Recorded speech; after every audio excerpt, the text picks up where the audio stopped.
I have the honor to welcome to the United Nations His Excellency Jair Messias Bolsonaro, President of the Federative Republic of Brazil, and to invite him to address the Assembly. Ok. Bom dia a todos. Senhor Presidente da Assembleia Geral, Abdullah Shahid, Senhor Secretário-Geral das Nações Unidas, Antônio Guterres, senhores chefes de Estado e de Governo e demais chefes de delegação, senhoras e senhores, é uma honra abrir novamente a Assembleia Geral das Nações Unidas. Venho aqui mostrar o Brasil diferente daquilo publicado em jornais ou visto em televisões. O Brasil mudou e muito depois que assumimos o governo em janeiro de 2019. Estamos há 2 anos e 8 meses sem qualquer caso concreto de corrupção. O Brasil tem um presidente que acredita em Deus, respeita a Constituição, valoriza a família e deve lealdade ao seu povo. Isso é muito. É uma história da base se levarmos em conta que estávamos à beira do socialismo. Nossas estatais davam prejuízos de bilhões de dólares no passado. Hoje são lucrativas. Nosso Banco de Desenvolvimento era usado para financiar obras em países comunistas, sem garantias. Quem honrava esses compromissos era o próprio povo brasileiro. Tudo isso mudou. Apresento agora um novo Brasil, com sua credibilidade já recuperada diante do mundo. O Brasil possui o maior programa de parceria de investimentos com a iniciativa privada de sua história. Programa que já é uma realidade e está em franca execução. Até aqui foram contratados 100 bilhões de dólares de novos investimentos e arrecadados 23 bilhões de dólares em outorgas. Na área de infraestrutura, leiloamos para a iniciativa privada 34 aeroportos e 29 terminais portuários. Já são mais de 6 bilhões de dólares em contratos privados para novas ferrovias. Introduzimos o sistema de autorizações ferroviárias, o que aproxima nosso modelo ao americano. Em poucos dias recebemos 14 requerimentos de autorizações para novas ferrovias, com quase 15 bilhões de dólares em investimentos privados. Em nosso governo, promovemos o ressurgimento do modal ferroviário. Como reflexo, menor consumo de combustíveis fósseis e redução do custo do Brasil, em especial no barateamento de produção de alimentos. Grande avanço vem acontecendo na área do saneamento básico. O maior leilão da história do setor foi realizado em abril, com concessão ao setor privado dos serviços de distribuição de água e esgoto no estado do Rio de Janeiro. Temos tudo o que o investidor procura: um grande mercado consumidor, excelentes serviços, tradição de respeito a contratos e confiança no nosso governo. Também anuncio que nos próximos dias realizaremos o leilão para a implementação da tecnologia 5G no Brasil. Nossa moderna e sustentável agricultura de baixo carbono alimenta mais de 1 bilhão de pessoas no mundo e utiliza apenas 8% do território nacional. Nenhum país do mundo possui uma legislação ambiental tão completa quanto a nossa. Nosso Código Florestal deve servir de exemplo para outros países. O Brasil é um país com dimensões continentais, com grandes desafios ambientais. São 8,5 milhões de quilômetros quadrados, dos quais 66%, 2/3, são vegetação nativa, a mesma desde o seu descobrimento em 1500. Somente no bioma amazônico, 84% da floresta está intacta, abrigando a maior biodiversidade do planeta. Lembro que a região amazônica equivale à área de toda a Europa Ocidental. Antecipamos de 2060 para 2050 o objetivo de alcançar a neutralidade climática.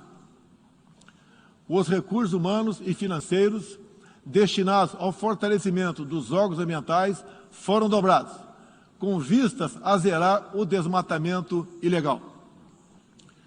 E os resultados desta importante ação já começaram a aparecer. Na Amazônia, tivemos uma redução de 32% do desmatamento no mês de agosto, quando comparado a agosto do ano anterior.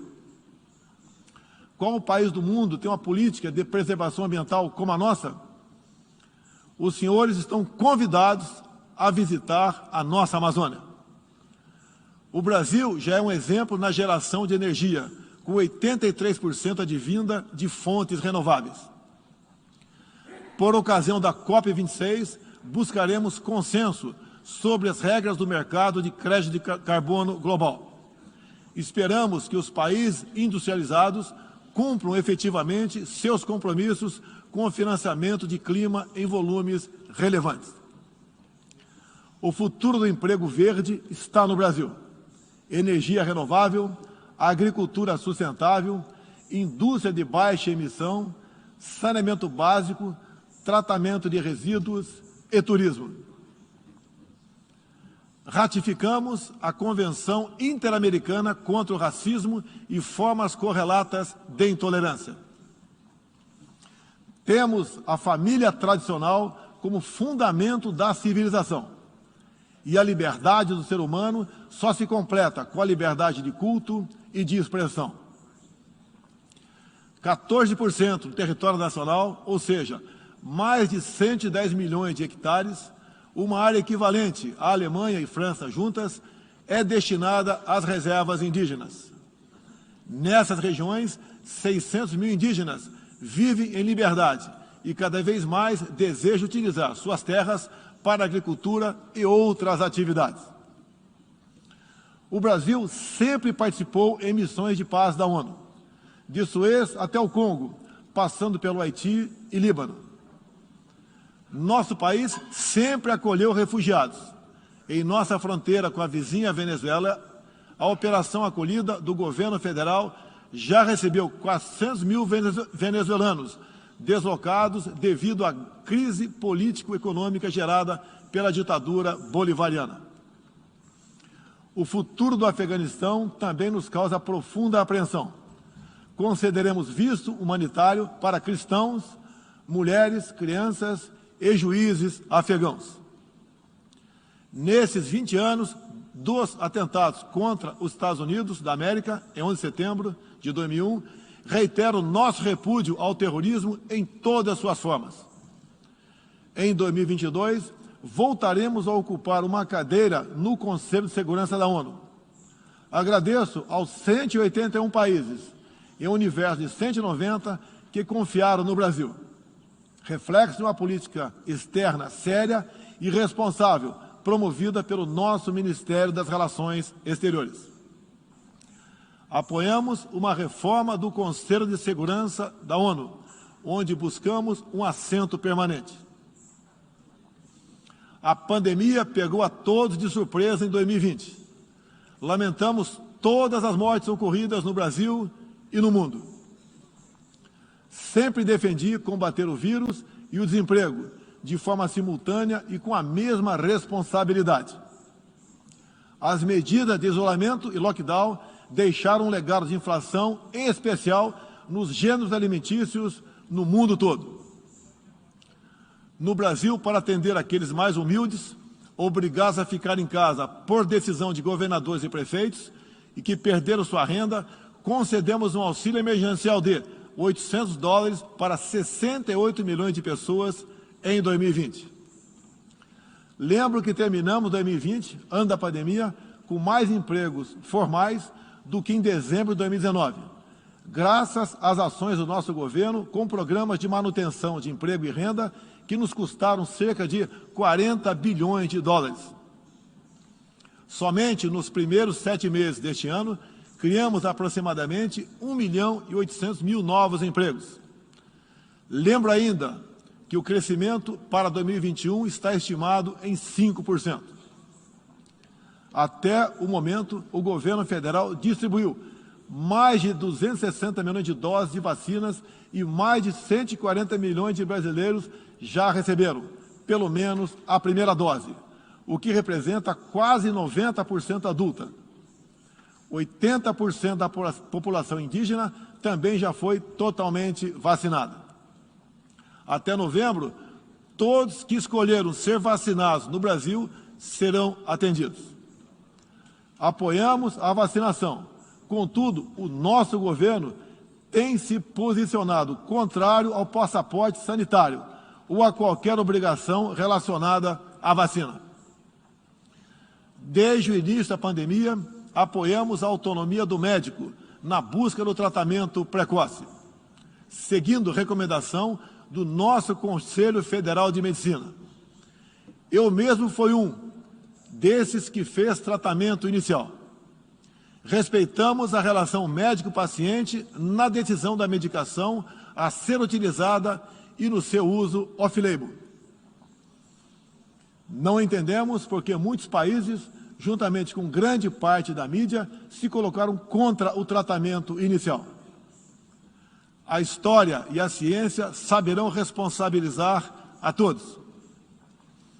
No último 7 de setembro, data da nossa independência, milhões de brasileiros, de forma pacífica e patriótica, foram às ruas, na maior manifestação de nossa história. Mostrar que não abre mão da democracia, das liberdades individuais e de apoio ao nosso governo. Como demonstrado, o Brasil vive novos tempos. Na economia, temos um dos melhores desempenhos entre os emergentes. Meu governo recuperou a credibilidade externa e hoje se apresenta como um dos melhores destinos para investimentos. É aqui, nesta Assembleia Geral, que vislumbramos um mundo de mais liberdade, democracia, prosperidade e paz. Que Deus abençoe a todos.